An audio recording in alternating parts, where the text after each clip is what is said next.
సులభమైన పద్ధతిలో మీ జాతక చక్రంలో గ్రహాలు బలం కలిగి ఉన్నాయా లేదా ఎలా తెలుసుకోవాలి? చాలా వీడియోలు చేసి పెడుతూ ఉన్నాను. మరి నచ్చినట్లయితే లైక్ చేయండి, షేర్ చేయండి, సబ్స్క్రైబ్ చేయండి. అంటే ఇది ప్రాథమికంగా తెలుసుకునేదే, కానీ కొంతమందికి ఇంకా డౌట్స్ ఉండడం చేత ఈ వీడియో చేయడం జరుగుతుంది. ఫస్ట్ మనకి జాతక చక్రం అంటే 12 రాసులు. మేషం, వృషభం, మిథునం, కర్కాటకం, సింహం, కన్య, తుల, వృశ్చికం, ధనుస్సు, మకరం, కుంభం, మీనం. ఇవి 12 రాసులు. అట్లాగే 9 గ్రహాలు. ఈ 9 గ్రహాలకి నక్షత్రాలు ఉన్నాయి. అంటే రవి నక్షత్రాలు కృత్తిక, ఉత్తర, ఉత్తరాషాఢ. చంద్రుడివి రోహిణి, హస్త, శ్రవణం. కుజగ్రహ నక్షత్రాలు మృగశిర, ధనిష్ట, చిత్త. మృగశిర, చిత్త, ధనిష్ట.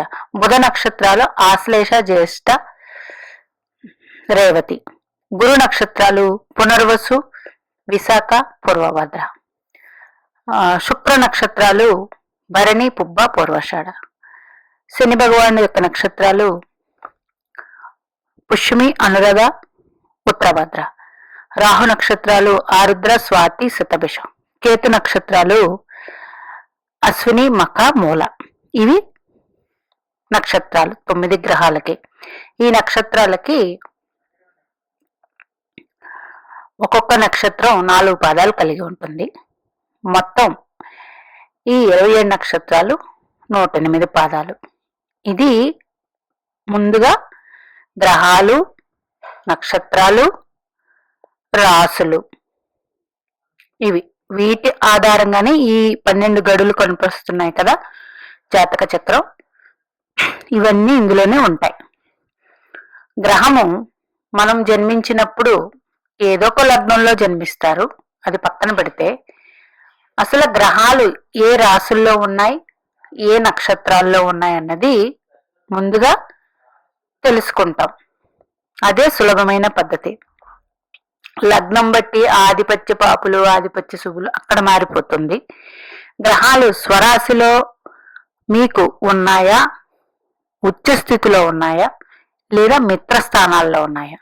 అంటే కుజగ్రహంకి మేష, వృశ్చికాలు స్వరాశి, ఉచ్చక్షేత్రం మకర రాశి. దానికి ఆపోజిట్ గా నీచ క్షేత్రం కుజుడికి. ఓకే. మరి వృషభ, తులలు స్వరాశులు శుక్రుడికి, ఉచ్చక్షేత్రం మీనం, శుక్రుడికి నీచక్షేత్రం కన్య. ఓకే. మిథున, కన్యలు బుధుడికి స్వరాశులు, మరి కన్యలోనే ఉచ్చ పొందుతారు తన రాశిలోనే. నెక్స్ట్ నీచ ఎక్కడ? మీనం, బుధుడికి నీచ. ఓకే. చంద్రుడు ఉచ్చక్షేత్రం వృషభం అయితే స్వక్షేత్రం కర్కాటకం. చంద్రుడికి ఇక్కడ నీచ రాస్తున్నాను. చంద్రుడికి నీచక్షేత్రం వృశ్చిక రాశి.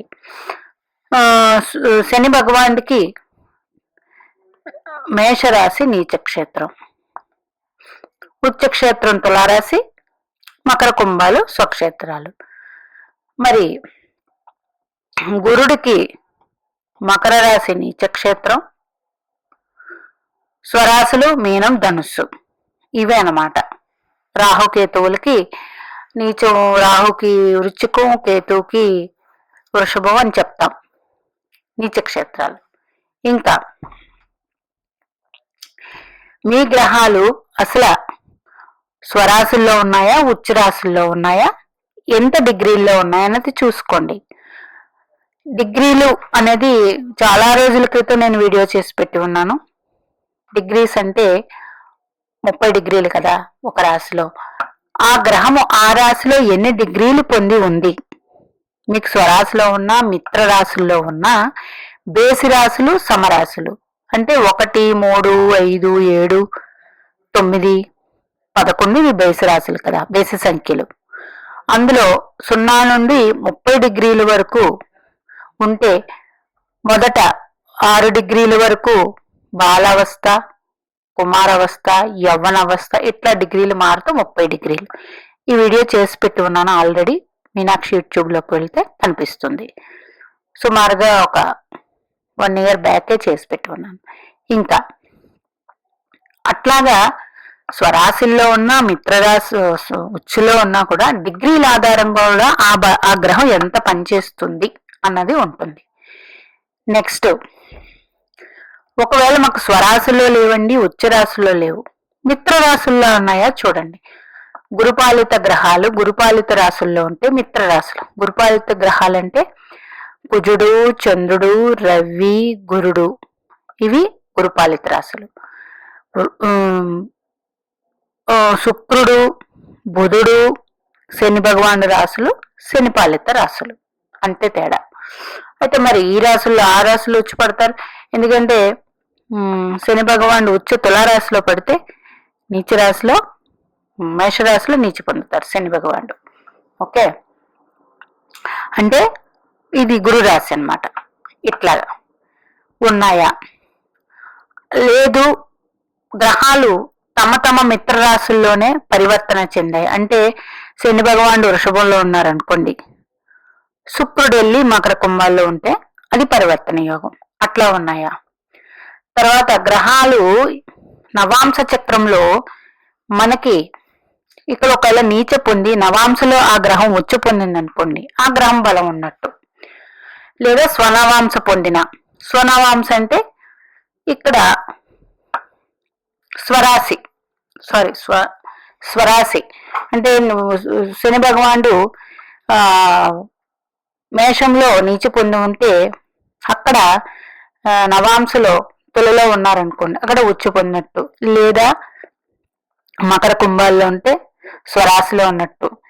లేదా మిత్రరాశిలో వృషభతుల్లో ఉంటే మిత్రరాశిలో ఉన్నట్టు. ఆ గ్రహానికి బలం ఉందని అర్థం. ఓకే, అస్తంగత్వం అంటే రవికి దగ్గరగా 5 డిగ్రీల దగ్గరికి వస్తే ఆ గ్రహం అస్తంగత్వం చెందినట్టు. అస్తంగత్వం చెందితే బలం లేదని చెప్తారు. ఎందుకంటే రవి అంత కాంతివంతుడు, తేజవంతుడు. మరి రవిగ్రహం మరి ఎంత వేడిమితో ఉంటారు కదా, ఆ గ్రహం యొక్క లక్షణాలు కొన్ని కోల్పోతారు. అది నెక్స్ట్,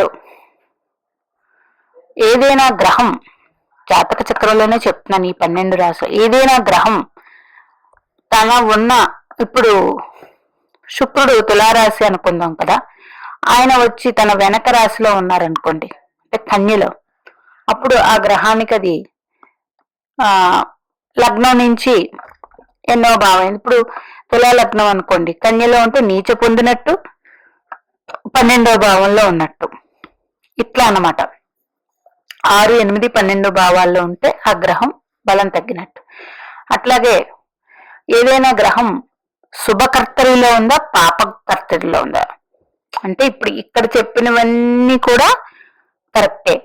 అట్లాగే ఒక శుక్రుడు తులారాశిలో ఉండి ఇటువైపు నైసర్గిక పాప అంటే కుజరవిలో, లేకపోతే కానీ గుర్తించండి, రవితో అంటే బుధుడన్నా ఇటు ఉంటారు, రవితోనైనా ఉంటారు, అప్పుడు బుధుడు ఉన్నట్టే కదా. అయితే బుధుడు పాపగ్రహాలతో కలిస్తే పాపత్వం వస్తుందని చెప్తారు. ఇటు శుభగ్రహాలు ఉంటే శుభకర్తరి, ఏ గ్రహాలు లేకపోతే ఓకే. అట్లా కాకుండా పాపగ్రహాలు ఉంటే పాపకర్తరి, లేదా ఒక శుభగ్రహం పాపగ్రహం ఉంటే అక్కడ వర్తించదు. అంటే గ్రహంకి ఏదైనా శుభకర్తరి ఉంటే మంచిది, పాపకర్తరి ఉంటే ఆ గ్రహము ఈ 2 పాపగ్రహాలతో పీడింపబడుతుంది. అటు ఇటు భావాలు. అట్లాగే ఏదైనా గ్రహాలు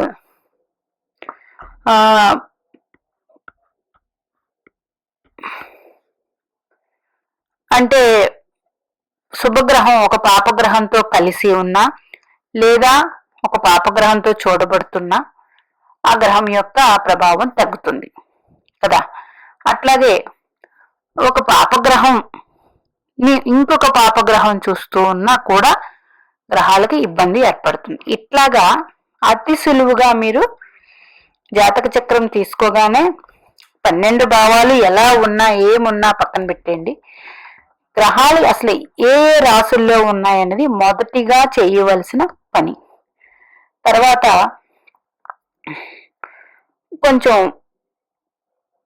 ఆర్ద్ర నక్షత్రం గాని, జ్యేష్ఠ గాని, ఆశ్లేష గాని, ఓకే, మూల గాని, ఇవి కొన్ని గండాంతర నక్షత్రాలు అంటారు. మఖ గాని, అట్లాగే పూర్వాషాఢ గాని, భరణి గాని, ఇవి కొంచెం మృదు స్వభావం కలిగి ఉండవు. భరణి గాని, అట్లాగే పూర్వభాద్ర గాని, ఇట్లాంటి నక్షత్రాల్లో ఏదైనా గ్రహం ఉంటే ఆ గ్రహం బలం తగ్గినట్లు. నీచ గ్రహం అంటే నీచమయ్యి, ఇప్పుడు శని భగవానుడు ఎక్కడ ఉంటారండి? నీచ భరణి నక్షత్రం మేషరాశిలో శని ఉండి భరణిలో ఉంటే ఆ గ్రహానికి పూర్తిగా బలం లేదని అర్థం. ఇట్లా కూడా ఉంటాయి. అప్పుడు అవి ఇవ్వాల్సిన ఫలితం కన్నా వ్యతిరేక ఫలితాలు ఇస్తాయి. ఇది జాతక చక్రంలో సులభమైన పద్ధతిలో గ్రహం అసలు మాకు బలం కలిగి ఉందా, ఏ రాశుల్లో ఉంది, ఎంత డిగ్రీల్లో ఉంది. డిగ్రీలు మీకు ఇంకొకసారి చెప్పేస్తాను. బేసి రాశుల్లో ఉన్న గ్రహాలు, బేసి రాశులు అంటే 1, 3, 5, 7, 9, 11 ఇందులో 0 డిగ్రీ నుంచి 6, 6 డిగ్రీల నుంచి 12, 12 నుంచి 18, 18 నుంచి 22, తర్వాత 24, 24 నుంచి 30. ఇవి బేసి రాశుల్లో గ్రహాలు ఉండి మీకు ఇక్కడ మొదటి ఫార్ములా ప్రకారం ఉంటే ఇది బాల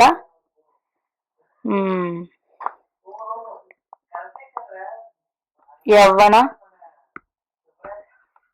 కౌమార, యవ్వన, తర్వాత వృద్ధ, మృత అవస్థ అని చెప్తాం జ్యోతిష పరిభాషలో. అదే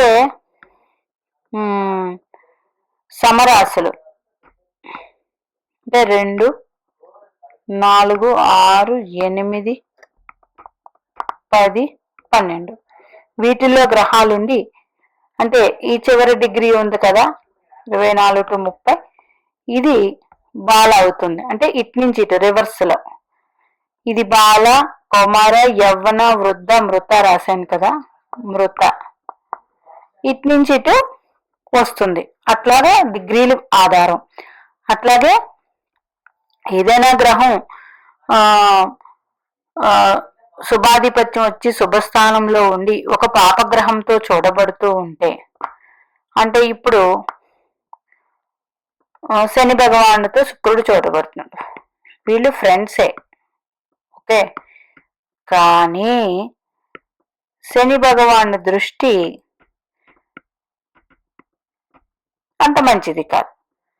అందుకే పూజ చేసినప్పుడు కూడా మనం నవగ్రహాలలో శని భగవానుడికి ఎదురుగా నుంచుని పూజ చేయకూడదు, పక్కకు నుంచుని పూజ చేయాలి. శని భగవానుడు ఎక్కడైతే ఉంటాడో ఆ ప్లేస్ ని కాపాడుకుంటాడు, ఓకే. ఆయన దృష్టి అన్నది అంత గొప్పది కాదు. అట్లా శుక్రుడి మీద పడుతున్నాడు. శుక్రుడు దేనికి కారకుడు? వివాహ జీవితానికి, ప్రేమకి, లగ్జరీ, ఇవన్నీ కదా. వీటిల్లో కొంచెం ఇబ్బంది వస్తుంది. అట్లా ఉంటుందన్నమాట. ఒకవేళ ఇద్దరు ఆధిపత్య శుభులయ్యారు జన్మ లగ్నానికి, అంటే లగ్న భాగ్యాధిపతి అయ్యారు, అప్పుడు శుక్రుడు కూడా చూస్తూ ఉంటే, శనిని శుక్రుడు చూస్తుంటే ఇది పర్వాలేదు.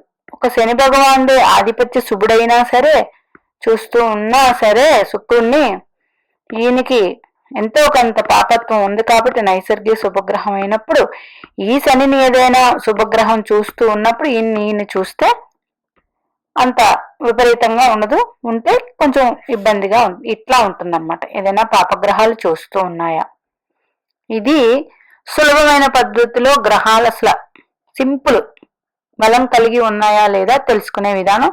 మీనాక్షి దేవి ఆశీస్సులు మనందరి మీద ఉండాలని కోరుకుంటున్నాం.